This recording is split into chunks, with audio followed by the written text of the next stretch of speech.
네, 이제 말씀을 보겠습니다. 창세기 42장 1절부터 17절까지 말씀 저 여러분 함께 읽도록 하겠습니다. 네.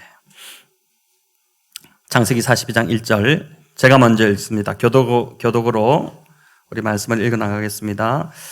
그때 야곱이 애굽에 곡식이 있음을 보고 아들들에게 이르되 너희는 어찌하여 서로 바라보고만 있느냐.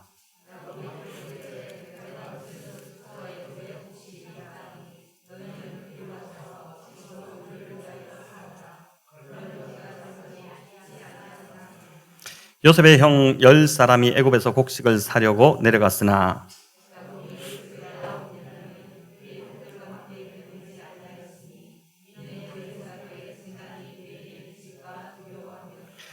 이스라엘의 아들들이 양식 사러 간 자 중에 있으니 가나안 땅에 기근이 있음이라.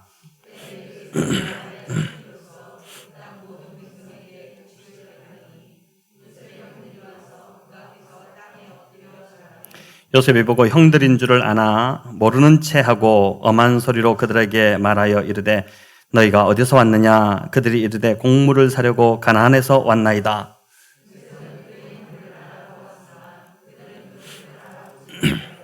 요셉이 그들에게 대하여 꾼 꿈을 생각하고 그들에게 이르되 너희는 정탐꾼들이라 이 나라의 틈을 엿보려고 왔느니라.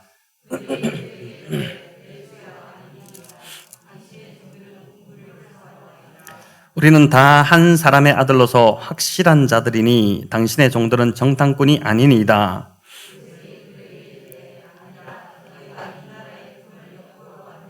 그들이 이르되 당신의 종 우리들은 12형제로서 가나안 땅 한 사람의 아들들이라.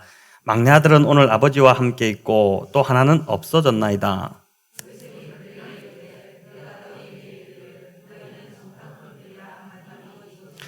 너희는 이같이 하여 너희 진실함을 증명할 것이라. 바로의 생명으로 맹세하노니 너희 막내 아우가 여기 오지 아니하면 너희가 여기서 나가지 못하리라.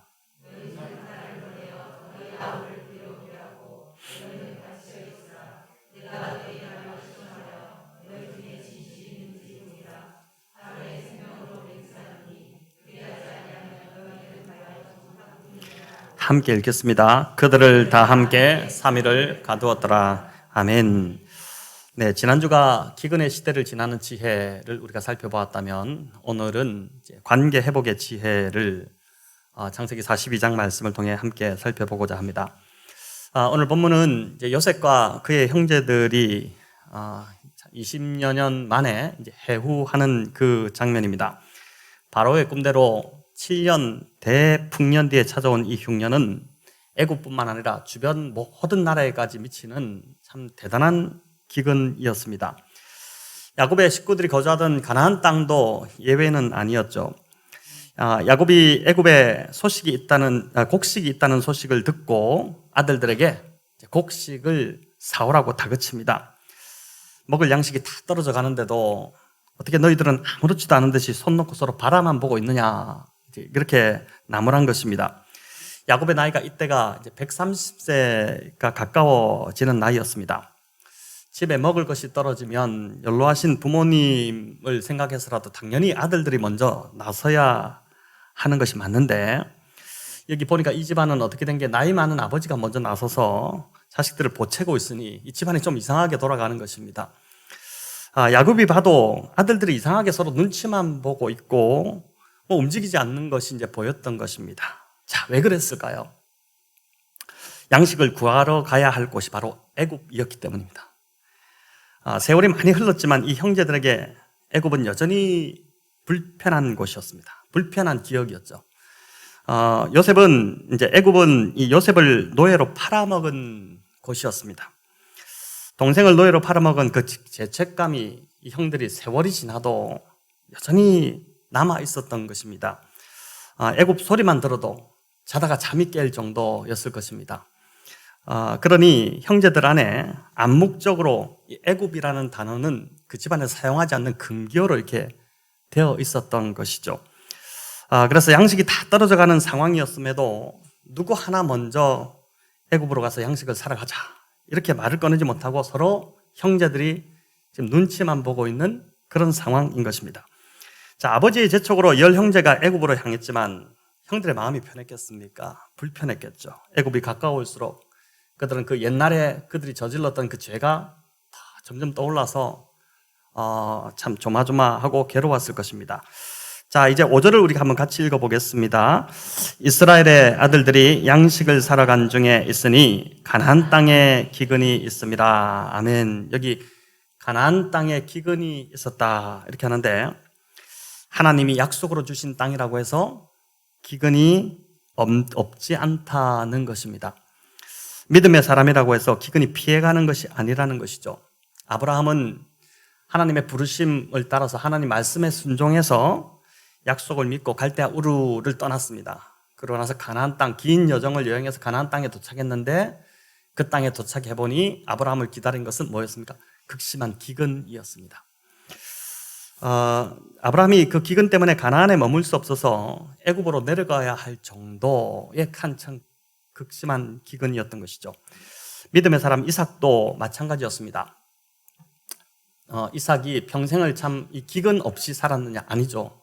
이삭도 똑같이 기근을 겪었습니다. 심지어 이 기근 때문에 그랄로 장소를 옮겨서 우물을 파야 할 정도였습니다. 믿음의 사람들이라고 해서 기근이 찾아오지 않는 것이 아닙니다. 금요 기도회에 이제 우리 이 장로님께서 마가복음 6장으로 말씀을 전해주셨는데, 그 본문에도 보면 오병이어의 기적 후에 예수님께서 제자들을 재촉해서 이 갈릴리호수 건너편 벳세다로 가게 이렇게 하셨습니다. 보리떡 5개와 물고기 2마리로 5,000명을 먹인 참 그 대단한 기적이었으니 어떻겠습니까? 그곳 분위기가 굉장히 들떠 있지 않았겠습니까? 제자들은 그 축제 자리에 더 머물고 싶었을 것이고, 그 분위기에 흠껏 이제 취하고 싶었을 것입니다. 하지만 주님은 제자들을 재촉해서 빨리 호수 건너편으로 건너가게 하십니다. 그런데 제자들이 배를 저은 지 얼마 안 돼요. 무엇을 만납니까? 역풍을 만나게 됩니다. 맞바람을 만나서 나갈 수가 없는 상황이 벌어진 것입니다. 우리 마가복음 6장 48절 같이 한번 읽겠습니다. 바람이 거스름으로 제자들이 힘겹게 노젓는 것을 보시고 밤 사경쯤에 바다 위로 걸어서 그들에게 오사 지나가려고 하시매. 자, 여기 보니까 제자들이 힘겹게 노를 지었다 하는데, 이 원어를 제가 살펴보니 이 힘겹다는 뜻이 지옥의 고통이라는 뜻이 있습니다. 또 해산의 고통이라는 뜻도 있습니다. 그러니까 제자들이 굉장히 고통스러운 밤을 보낸 것입니다. 그것도 시간을 따져보니까 대략 5시간 정도 배 위에서 사투를 벌인 것입니다. 아브라함도 말씀에 순종해서 약속의 땅에 들어가니 기근이 기다리고 있었고, 또 제자들 역시 예수님 말씀에 순종해서 배를 타고 이제 출발했는데 그들을 기다린 것은 순풍이 아닌 역풍이었습니다. 주님 말씀에 순종했으면 좋은 것을 예비해 주셔야 하는데도 오히려 이런 역풍이나 기근과 같은 상황을 만나는 것입니다. 목회를 하면서 가장 난감한 때가 언제냐면은, 이제 간 믿음 생활을 하신 분이 교회로 오셨는데 그 집안에 우환이 생기는 것입니다. 어려움을 만나는 것이죠. 하나님을 믿고 믿음 말씀에 순종하니까 정말 하나님이 복을 주신다는 것을 경험해도 지금 이 사람이 믿음이 뿌리 내릴까 말까 하는데, 오히려 막 집안에 어려움이 생기니까 이걸 어떻게 해석을 해주어야 될지 참 난감한 상황이 되는 것이죠. 그런데 분명한 것은 보니까 믿음의 사람에게도 이제 기근이 온다는 것입니다. 저와 여러분 예수 그리스도를 따르는 우리 모두에게도 하나님의 사람, 하나님 백성이지만은 이 기근은 피해가지 않고 오는 것입니다. 예수님을 믿든 안 믿든 누구에게나 인생의 기근은 찾아온다는 것이죠. 하지만 차이가 있는데, 믿는 사람은 기근을 대하는 태도가 다릅니다. 이것이 믿는 자와 믿지 않는 자의 차이라고 볼 수 있습니다. 하나님을 믿는 자들은 고난이 인내가 연단을, 연단이 소망을 낳는다는 비밀을 알고 있는 자들입니다. 그래서 어떤 기근이 와도 말씀을 의지하여 인내할 수 있는 힘을 얻게 됩니다. 또 하나님을 믿는 자들은 하나님께서 고난당하는 성도에게 가장 가까이 와 계시다는 사실을 압니다. 하나님은 늘 우리와 함께 하시지만, 그러나 고난당하는 그 시기를 지날 때 하나님이 그 어느 시기보다 더 가까이 나에게 와 계시다는 것을 우리가 그 고난의 시간을 통해서 경험하게 됩니다. 그래서 고난이 비록 힘들지만 이런 고난을 통해 하나님을 더 깊이 경험하게 되니까 그것이 축복이라는 것을 알고 있는 자들이 바로 우리 그리스도인들입니다. 이런 비밀을 알고 있기 때문에 믿는 자들은 고난 가운데서도 여유를 잃지 않고 웃을 수 있는 자들입니다. 오히려 어려움이 그 사람의 인생을 더욱 보석같이 만들기 때문에 많은 사람들이 그 삶을 보고 감동을 받게 됩니다. 아니, 어떻게 저렇게 고난의 시기를 지나고 있는데 저런 삶을 보일 수 있을까? 어떻게 저렇게 감사를 잃지 않을까? 이러면서 그 믿는 자의 삶이 여운이 깊이 남게 되는 것이죠. 이것이 바로 믿는 자들의 인생의 기근을 만나는 모습이라고 할 수 있고, 저와 여러분이 이 땅의 기근, 이 땅의 고난을 통과할 때 보일 수 있는 모습이라고 할 수 있는 것입니다.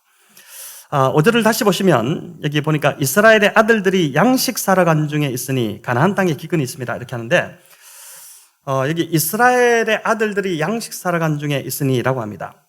왜 야곱의 아들들이라 하지 않고 이스라엘의 아들들이라고 했을까요? 야곱은 한 개인의 이름, 그 부모로부터 받은 이름이지만 이 이스라엘이라는 이름은 하나님께서 친히 지어주신 새 이름입니다. 한 개인을 넘어서 야곱을 통해 하나님의 백성 공동체를 만드시겠다는 그 하나님의 의지를 담아서 지어준 이름이 바로 이스라엘입니다.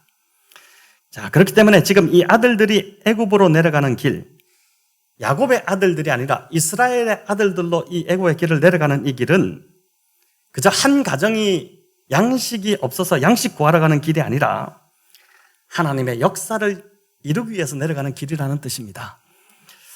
그들은 아버지의 보냄 때문에 과거 자신들의 그 죄책감을 떠올리게 하는 그 길을 억지로 가는 것이었죠. 또 먹고 살기 위해 억지로 내려가는 길이었습니다. 안 가면 굶어 죽을 수밖에 없으니까 억지로, 가기 싫어도 억지로 가는 길이었는데, 그러나 알고 보니 그 길이 하나님의 뜻을 이루려고 가는 길이었다는 것입니다. 생존이 콜링이라는 말이 있습니다. 목회자들 사이에서 이제 자주 쓰는 말인데, 안 하고 싶지만 먹고 사는 것 때문에 어쩔 수 없이 그곳에 머물러야 할 때가 있다는 것입니다. 그런데 하나님이 때로 그렇게 해서라도 나를 그곳에 머물게 하신다는 것입니다.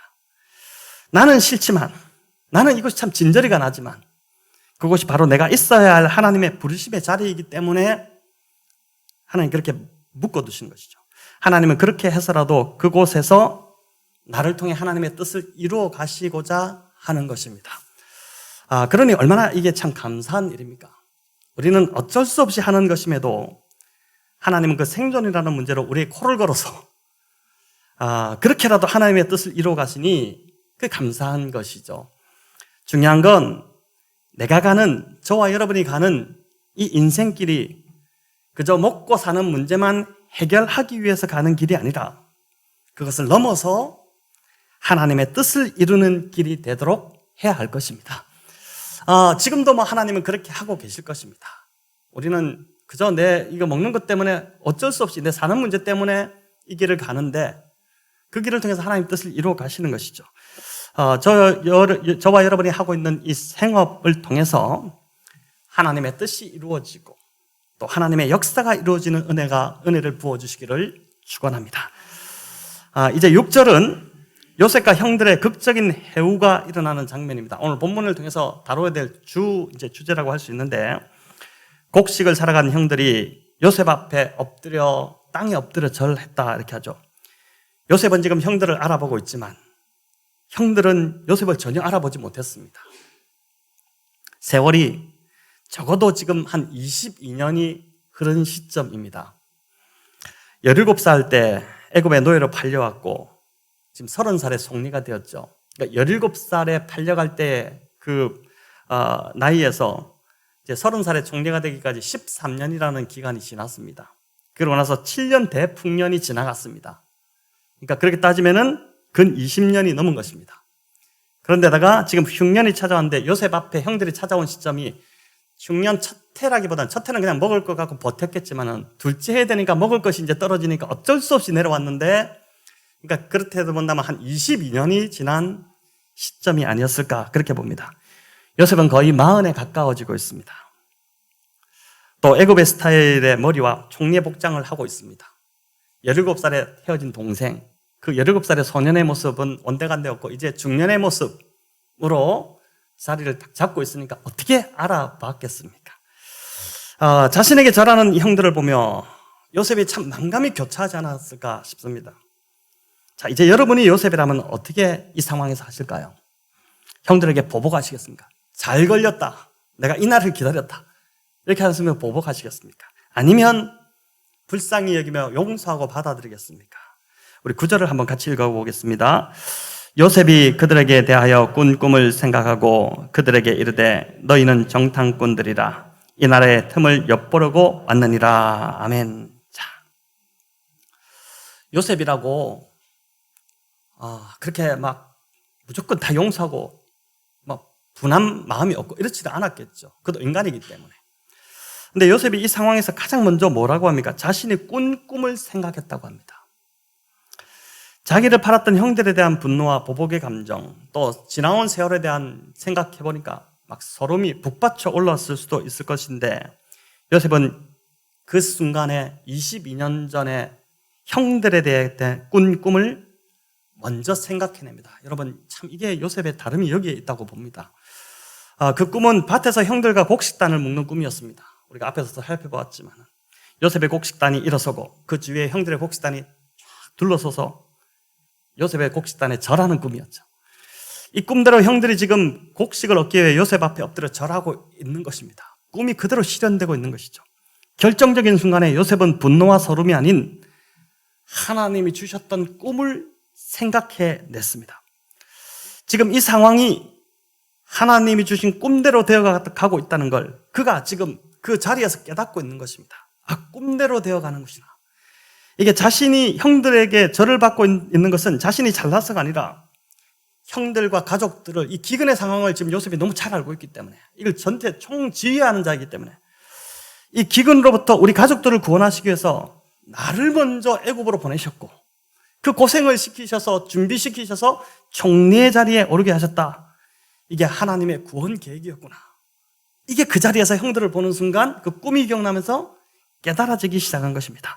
자, 이것이 깨달아지니까 분노와 보복의 감정 이런 것들은 그냥 가라앉고 이게 중요한 게 아니고 어떻게 하면 우리 가족을 살릴 수 있을까? 어떻게 하면 아버지와 이 가족들을 이 애굽으로 데리고 올 수 있을까? 이 마음 하나, 이 질문 하나만, 물음 하나만 그 마음에 남은 것입니다. 자, 그래서 인생은 보니까 결정적인 순간에 어떤 생각이 나를 붙드느냐에 따라서 운명이 달라집니다.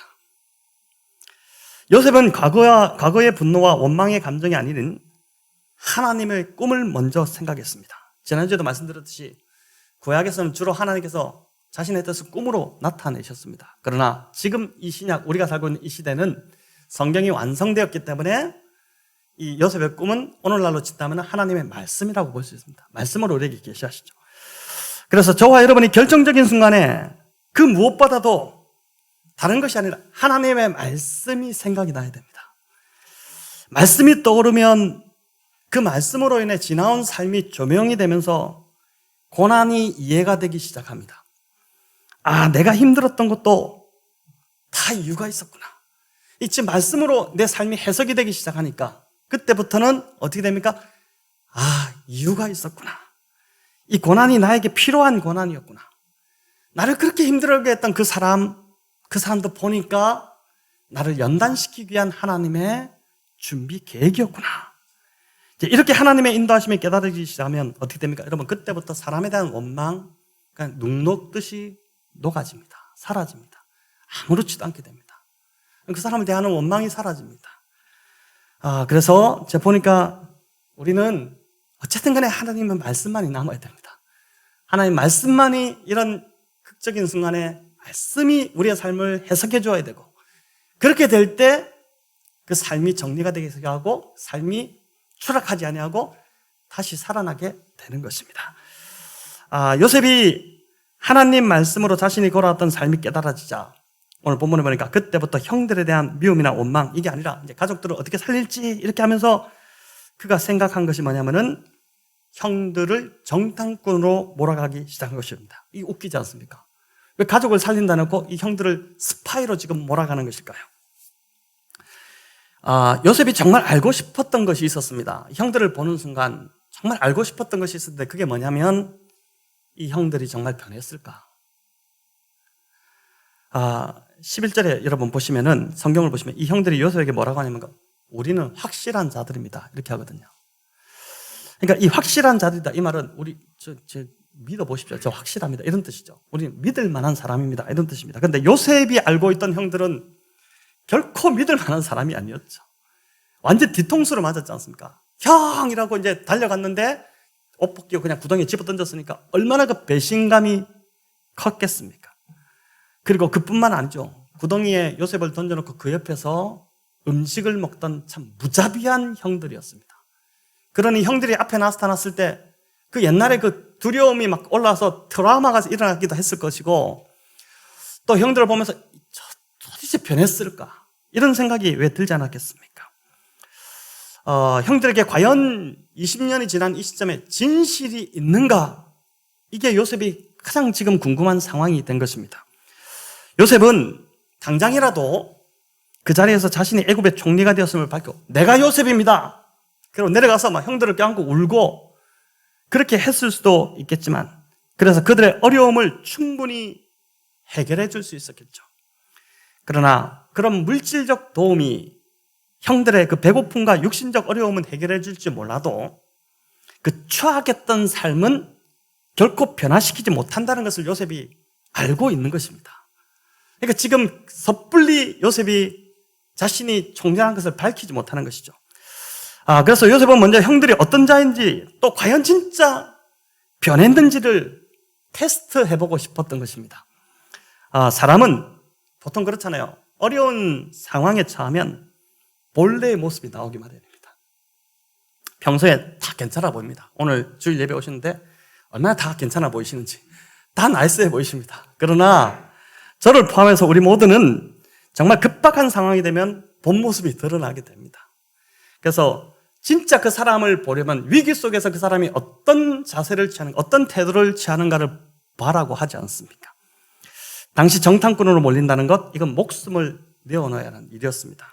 한 나라의 스파이로 들어왔다. 이건 즉각 사형에 처해지는 그런 이제 참 상황이었죠. 그러니 갑자기 앞에 섰던 애굽의 총리가 너희가 스파이구나 이렇게 몰아붙이니까 형들이 막 소스라치게 놀라게 된 것입니다.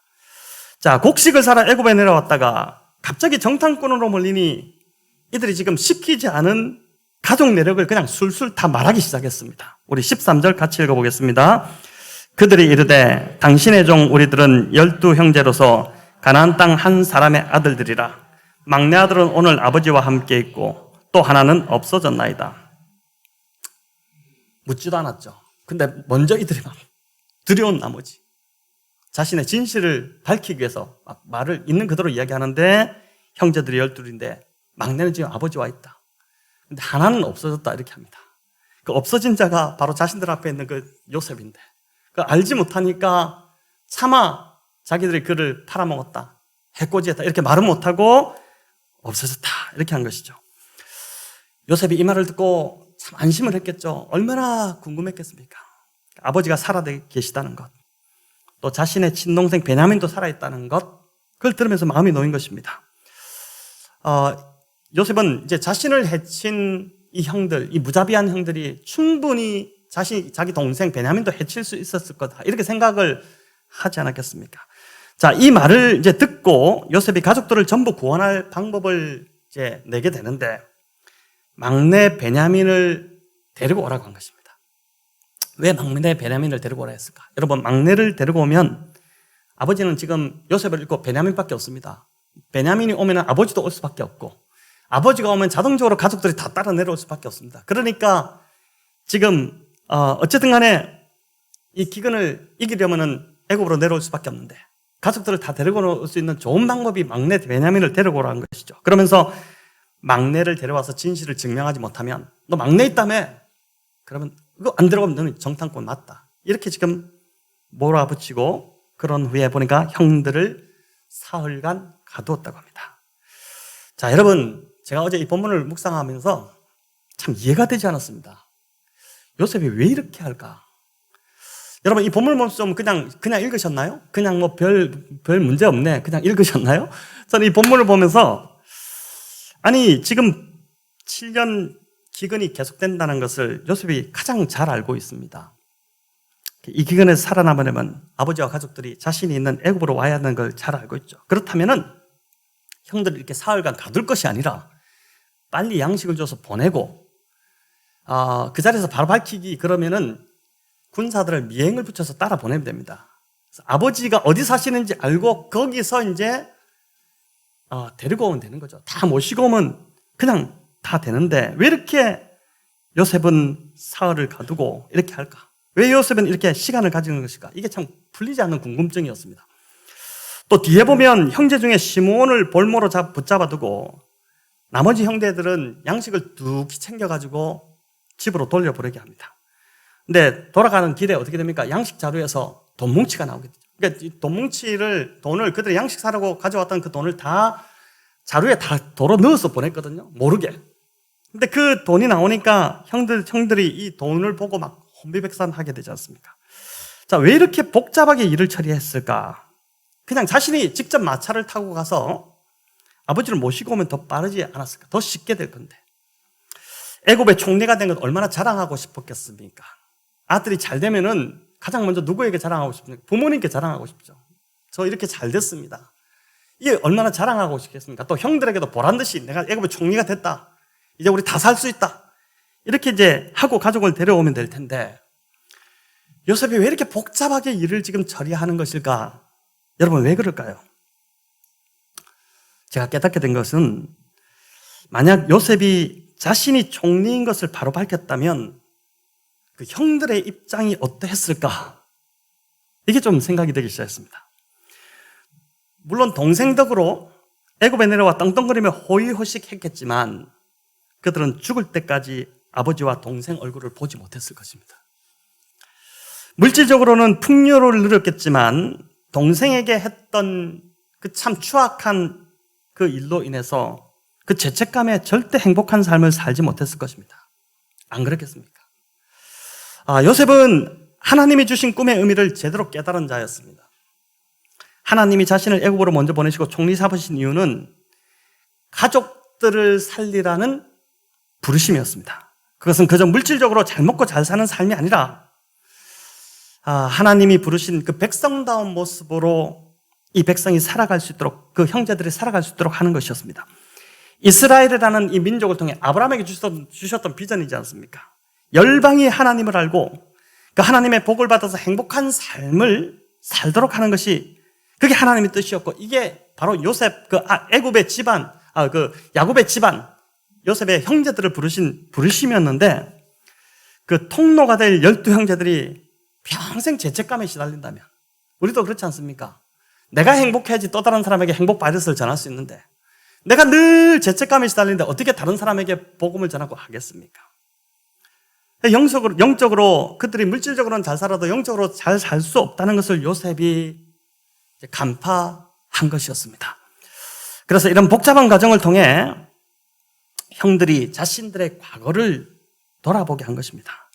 이게 보니까 요셉이 진정 사랑의 사람이었던 것이죠. 자신의 아픈 과거 때문에 보복하고 복수하는 삶이 아니라 그 형들을 용서하고 또 그 형들에게 새 삶을 주고자 떳떳하게 살 수 있도록 안 그러면 늘 눈치 보고 살았을 텐데 그 뒤에도 보면 그 나오지 않습니까? 아버지가 죽자 형들이 요셉을 찾아오죠. 그렇게 하지 않도록 하기 위해서 지금 이 과정을 힘들지만은 요셉도 힘들지만 3일 동안 형들을 가둬놨을 때 요셉의 마음이 얼마나 무너졌겠습니까? 형들을 가둔다? 아무리 형들이 잘못했지만은 형들을 가둬놓고 요셉은 마음은 편했겠습니까? 오히려 요셉이 더 불편했겠죠. 그러나 그 불편을 감수하면서 이 방법을 해야지 형들이 떳떳해질 수 있다. 형들을 살릴 수 있다는 마음으로 지금 요셉이 이렇게 이 과정을 밟아나가는 것입니다. 자, 그러더니 사흘간 갇혔던 형들이 조금씩 변화가 일어나기 시작합니다. 우리 21절 같이 한번 읽겠습니다.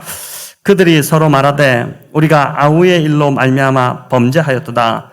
그가 우리에게 애걸할 때에 그 마음의 괴로움을 보고도 듣지 아니하였으므로 이 괴로움이 우리에게 임하도다. 자, 보십시오. 뭐랍니까? 형들의 입에서 지금 자신들이 죄를 지었다는 고백이 나오기 시작합니다. 이 고백이 나와야지 그때부터 회복이 일어납니다. 여전히 나는 문제없다. 그러면 상대는 계속 상처를 받게 되는 것이죠. 상대는 지금 화해를 하려고 오는데 내가 뭐 잘못했는데, 내가 뭐 잘못했다고 나한테 와서 화해를 하잖아. 네가 뭔데 나를 용서하냐. 이렇게 하면은 이건 답이 나오지 않는 것입니다. 근데 이들 안에서, 형제들 안에서 지금 자신이 잘못했다는 그 고백이 나와야 되는데 그걸 위해서 시간을 두는 것인데, 이 3일이라는 시간도 두고 하는 것인데 지금 형제들 입에서 드디어 이 고백이 나오기 시작했죠. 또 28절도 한번 읽어보겠습니다.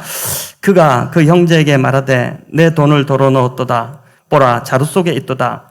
이에 그들이 혼이 나서 떨며 서로 돌아보며 말하되 하나님이 어찌하여 이런 일을 우리에게 행하셨는가 하고, 자, 집으로 돌아가는 길에 여관에서 양식자루를 풀었는데 짐승에게 이제 곡식을 주려고 풀었다가 보니까 돈이 그대로 있는 걸 발견하고 이 형제들이 깜짝 놀랐죠. 그러면서 고백하는 게 뭡니까?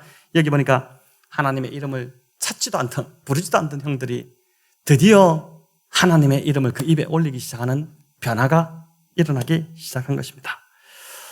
자, 형들에게 양식을 주어 집으로 보내고 시몬을 이 볼모로 잡아두었는데 여기에도 요셉의 배려와 사랑과 지혜가 들어있음을 우리가 보게 됩니다.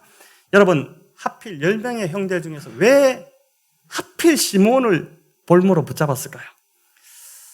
이런 생각 해보지 않으셨습니까? 왜 하필 시몬이었을까? 우리 창세기 37장 18절에서 20절 한번 같이 읽어보겠습니다.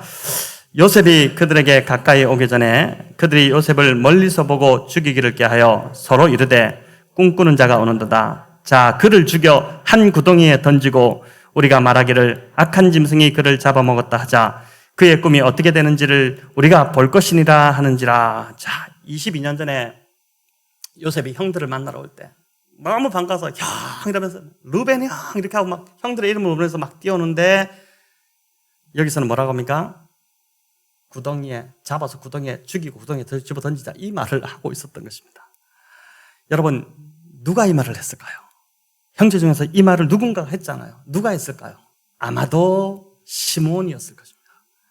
왜 그렇게 보냐면은 라헬과 경쟁 상대했던 레아가, 라헬은 요셉과 베냐민을 낳았고 레아는 6 아들을 낳았습니다. 첫째가 루벤이었고 둘째가 시몬이었죠. 6 아들을 낳았는데 레아와 라헬이 늘 시기심에 불타는 경쟁 관계였다 보니까 관계가 좋지 않았을 것입니다. 그러니까 그 아들들끼리도 관계가 좋지 않았겠죠. 요셉은 늘 미운 짓만 하고 보니까 형들을 볼 때. 자, 그런 상황이었기 때문에 이제 이런 일이 벌어지는데, 레아의 6 아들 중에 장남은 루벤인데 루벤은 어떻게 합니까? 해치지 말자고 그러죠. 요셉의 생명만큼은 해치지 말자, 그렇게 했던 자고, 또 유다는 어떻게 합니까? 죽이지 말고 이스마엘 대상에게 팔자. 죽여봤자 무슨 이득이 우리에게 있겠느냐, 이렇게 했었고, 그렇게 했습니다. 그런데 시므온은 레아의 둘째 아들인데 굉장히 잔인한 자였습니다. 성경에 이제 증거들이 나오는데, 세겜 족속이, 세겜이 여동생 디나를 이제 범했을 때, 욕보였을 때 어떻게 됩니까? 레위와 함께 올라가서 칼을 갖고 히 족속을 다 그냥 진멸했던, 너무나도 잔인한 폭력성을 가진 사람이 바로 이 시몬이었고, 얼마나 그가 그 삶이 잔인했던지 후에 야곱이 12아들을 축복할 때 이 시몬은 거의 저주를 받게 됩니다. 그런 일이 일어났었죠. 자, 그렇기 때문에 요셉이 시몬을 결박한 것은 이게 보복하기 위해서, 형이 그랬지, 형이 그때 나 죽이자고 했지, 한번 당신도 죽어봐라, 이렇게 하고 이제 결박을 한 것이 아니라 오히려 시몬을 보호하기 위한 조치였다고 볼 수 있습니다. 왜 그럴까요? 만약 시몬이 집으로 돌아갔다면 형제들 안에서 늘 주동하는 성향이 시몬이 강했기 때문에, 또 돌아가면서 이 상황을 좋은 방향으로 틀어야 되는데 그렇지 않고 엉뚱하게 막 형제들을 선동해서 일을 그르치는 방향으로 아마 틀지 않았을까 하는 생각을 하는 게 되는 것이죠. 하지만 그가 남겨짐으로, 혼자 감옥에 갇힘으로 시몬은 홀로 보내는 시간을 가진 것입니다. 형제들이 다시 돌아오기까지, 형제들이 돌아오긴 할까? 만약 안 돌아오면 나는 죽은 목숨인데, 이런 고난 속으로 들어간 것이죠. 한 몇 달이 걸리지 않았겠습니까? 그 거리가 어마어마한 거리이기 때문에. 갔다가 다시 오는 그 시간 동안에 몇 달이 걸리는 그 시간 동안에 두려움과 남겨짐과 고독 속에서 그가 철저히 하나님을 만나는, 하나님을 부르짖는, 그 자신의 또 죄를 회개하는 그런 시간을 가지게 되었다고 볼 수 있습니다. 자, 형들의 이런 변화가 있었기 때문에 그들은 훗날 요셉 앞에 그나마 덜 미안한 마음으로 설 수 있었던 것입니다. 이 과정이 없었다면 진짜 평생 보지 못했을 것입니다. 어떻게 미안해서 보겠습니까? 자기들은 살려주는데, 자기들은 그를 죽이려고 했는데, 요셉을 죽이려고 했는데, 자기들은 살려주니까 볼 수가 없는 것이죠. 이렇게 해야, 이 참 힘든 과정이지만, 이렇게 해야 요셉이 이들에게 베푸는 은혜가 값싼 은혜가 되지 않는 것이고, 이렇게 해야 요셉이 베푸는 용서가 값싼 용서가 되지 않게 되는 것이었습니다. 이 형들은 20년 전에 분명 요셉에게 죄를 지었습니다. 그러나 요셉은 오히려 이 형들을 용서했고 그들이 떳떳하게 살아갈 수 있도록 그렇게 자리를 만들어주고 위치를 만들어주고 했던 것이죠. 이것이 요셉을 보면서 바로 이런 모습이 오늘날 성도들이 보여줘야 할 사랑이고 지혜라는 생각을 하게 됩니다. 말씀을 맺겠습니다. 그리스도인들은 모든 일에 사랑으로 행해야 하겠지만 오히려 분별 없는 온정주의는 관계를 더 악화시키고 파괴할 뿐입니다. 상대가 여전히 변하지 않고 있는데도 그를 무분별하게 수용하고 받아들이는 것은 오히려 하나님의 일을 방해하고 공동체를 파괴하는 것밖에 되지 않습니다. 잘 분별하셔야 됩니다. 그래서 그리스도인들은 사랑도 필요하지만 우리 물론 사랑을 가져야 되겠죠. 우리가 정말 사랑의 사도들이기 때문에, 우리가 사랑의 사람들이기 때문에 늘 사랑이 중요하지만 그러나 분별의 지혜도 함께 가져야 하는 것입니다. 오늘 이 말씀 앞에서 누군가를 용서해야 될 자가 아마 있지 않겠습니까? 또 관계를 회복해야 할 그럴 성도들도 있을 것입니다. 그렇다면 먼저 우리가 하나님께 지혜를 달라고 기도하면 좋겠습니다. 이전에 이런저런 설교들을 들으시면서 회복해야 된다, 무조건 사랑해야 된다, 관계를 회복해야 된다 이래가지고 준비도 안 됐는데 그날 설교 듣고 바로 찾아가가지고 오늘 설교에 회복하려 해가지고 내가 회복하러 왔습니다 이랬다가 더 상처만 받고 오고 그런 일이 있죠. 그러나 정말 이 관계 회복은 지혜가 필요합니다. 시간이 필요합니다.